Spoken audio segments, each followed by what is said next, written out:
Hi, in this video demonstration we're going to talk about opacity maps in a different light, where we are going to talk about some procedural maps and how we might be able to animate them to get some specific special effects, especially later on in the future when you combine these things with particle flow and some other particle effects, that you can get some really great effects going on by using opacity masks in a little bit different way.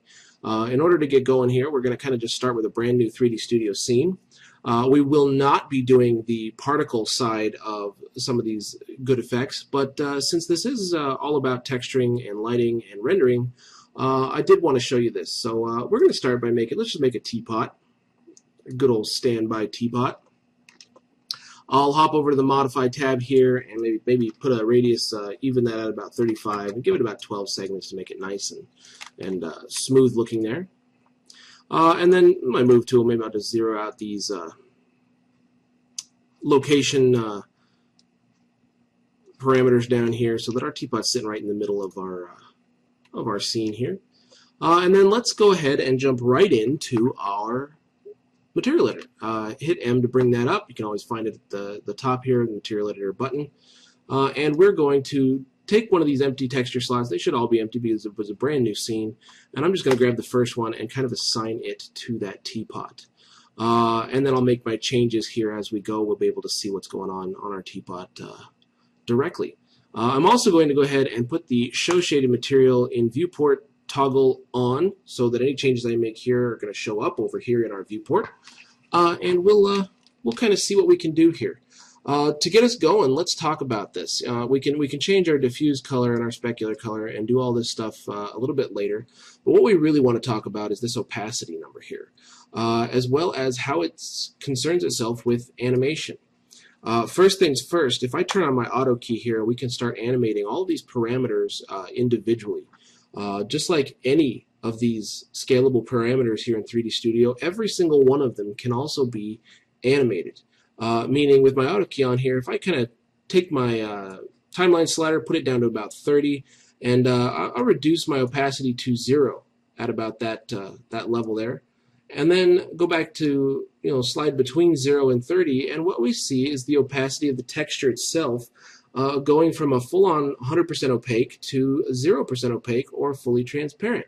Our first quick little lesson here in animating opacity will make whatever our object is that this texture is assigned to, vanish, kind of fade before our eyes and disappear. That being said here, let me turn that off, select my teapot here again. I'm gonna click to drag a selection around these two keyframes here, make sure I'm back at 0 so that we've got that fully opaque again. And I'm just gonna hit the delete button on my keyboard to get rid of those keyframes. So now when I go back and forth between 0 and 30, no animation happens. We can simply animate our opacity and our visibility here, making something vanish using the opacity number. But we've also got the use of many procedural maps or even animated sequences of images that you've created in another program, another traditional animation program like Photoshop or Flash or anything like that. And you can get even more refined specifics here. Let's go ahead and add a procedural map to our None channel here in the opacity.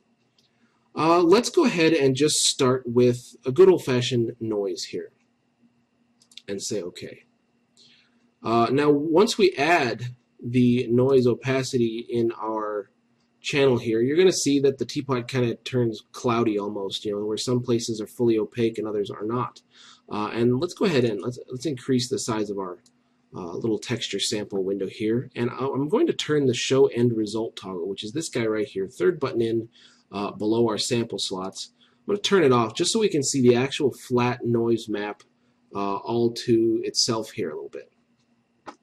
And what's going on is anywhere that's darker is going to be more invisible, and anywhere that's lighter is going to be more opaque. White is fully opaque. We can see it completely, and black would be completely unopaque there. So we've got some things that we can adjust here a little bit.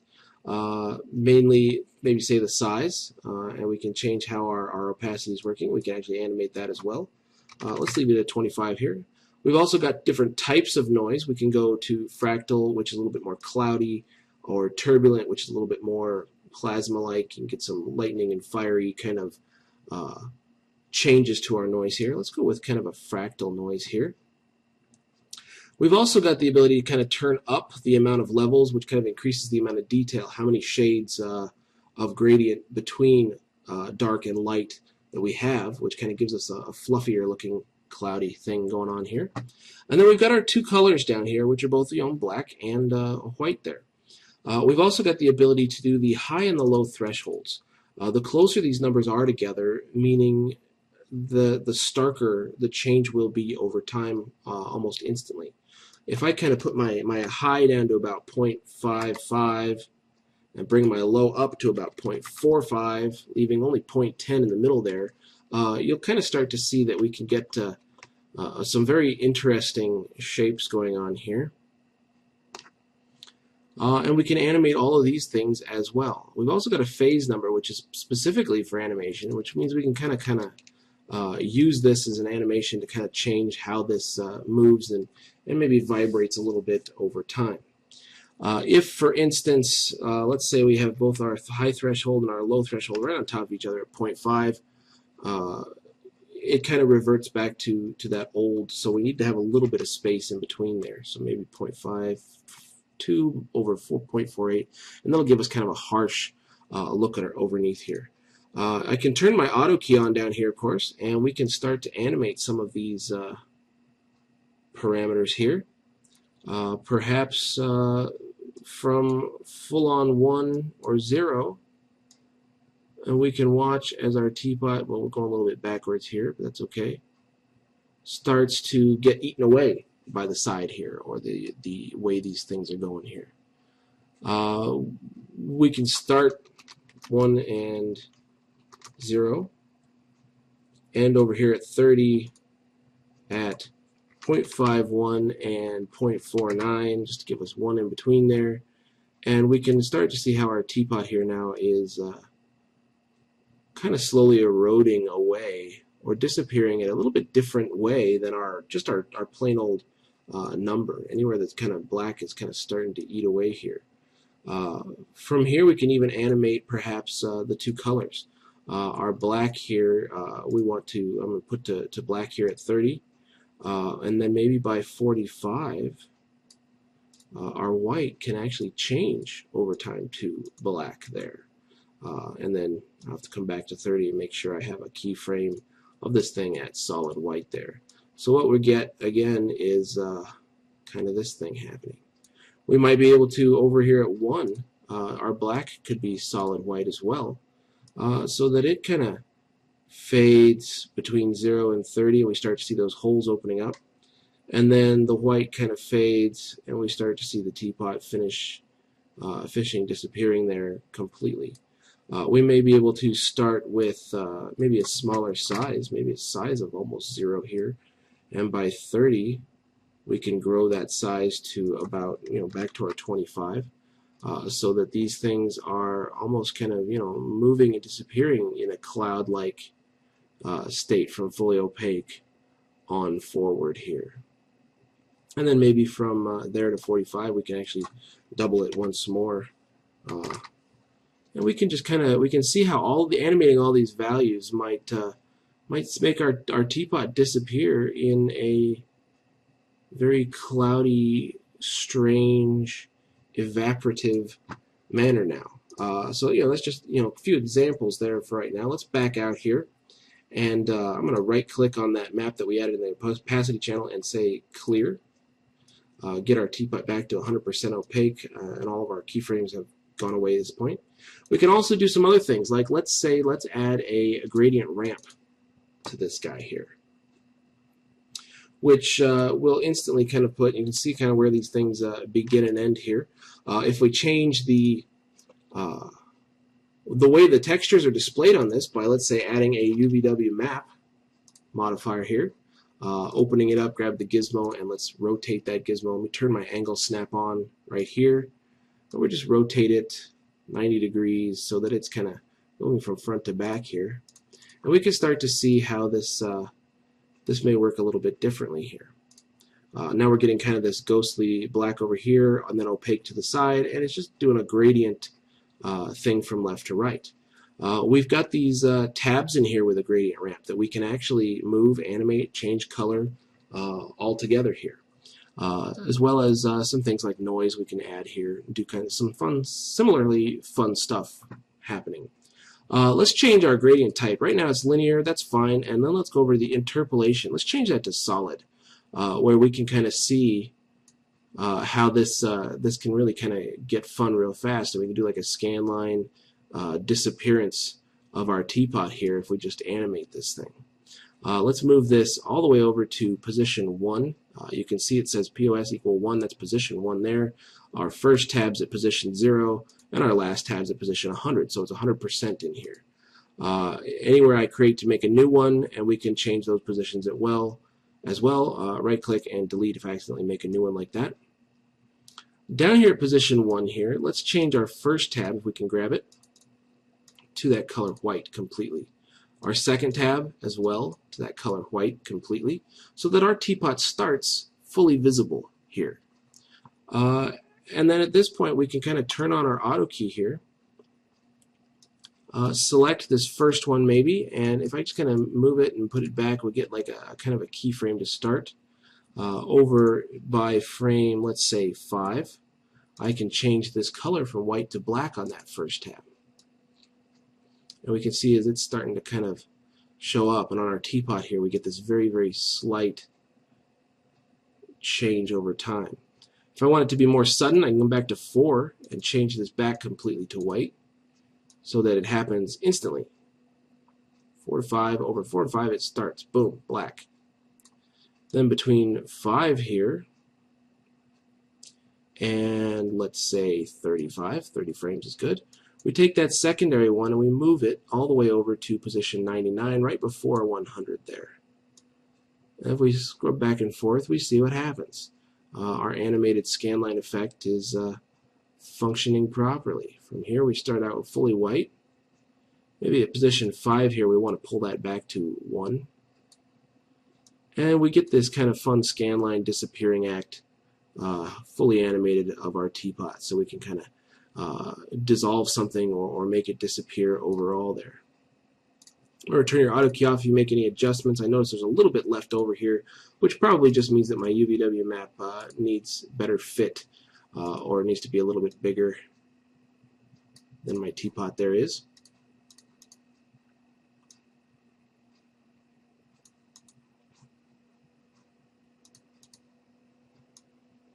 Give ourselves a little bit of leeway there to work with. But that effect kind of takes hold pretty nicely, fairly good there. What we can also do is maybe rotate this gizmo so that it starts from top to bottom instead. And if I had rotate that, exactly 90 degrees, maybe hit that fit button again, and then we start to see a completely different effect there if I turn that on or off. Oops, let my screen catch up with us. It's bounding boxed.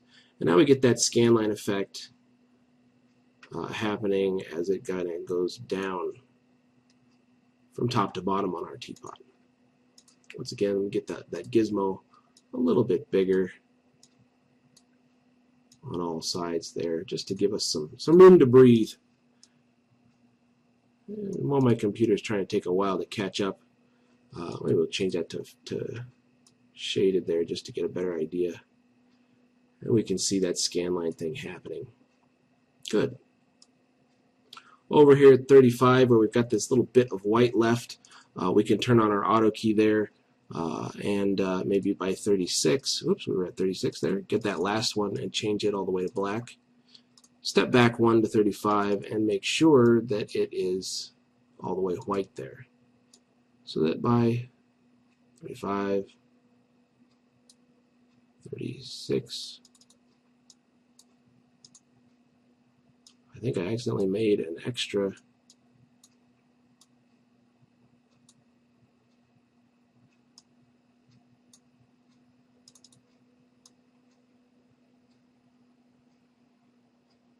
34, 35, fully white, great.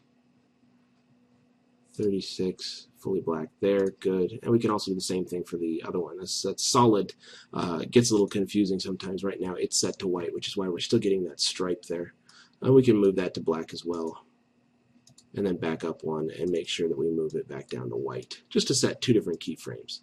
And that way that fills out completely. We start quickly, scan down, and vanish that last little bit over a one keyframe animation there. So here's what we've got going on here. We can also go ahead and take a look at this texture a little closer here, of course. Right now it's a nice flat scanline disappearing act. But what we can do is maybe add some of this noise in here a little bit. Let's turn on fractal. Oops, I've got my animation. Gotta be careful when we do that. Turn off our auto key here and let's add that levels up a little bit. As well as maybe we'll add some noise. We don't need much. Let's try 0.2 just to see what happens. And where we get some of that kind of wild effect happening over here.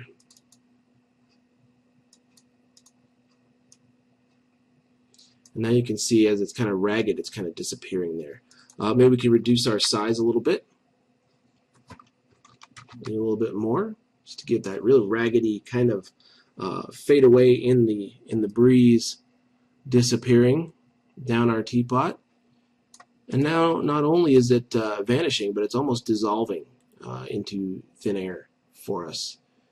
Combine that with a particle effect of some particles blowing away in the wind, and you've got yourself kind of a pretty slick disappearing act going on there right now. I think I do have an example maybe of that effect that we've been trying to create, even with the particles that we can show you.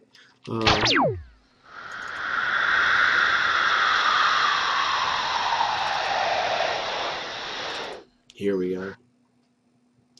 Added an animated self-illumination map and stuff like that, and suddenly our teapot goes from being, you know, there to not there. And we get ourselves some kind of fun effects, you know, things that you've seen in the games and the movies, vampires disappearing into ash, etc., etc. And we've got some fun effects that we can do with animated opacity as well, all thanks to texturing and shaders.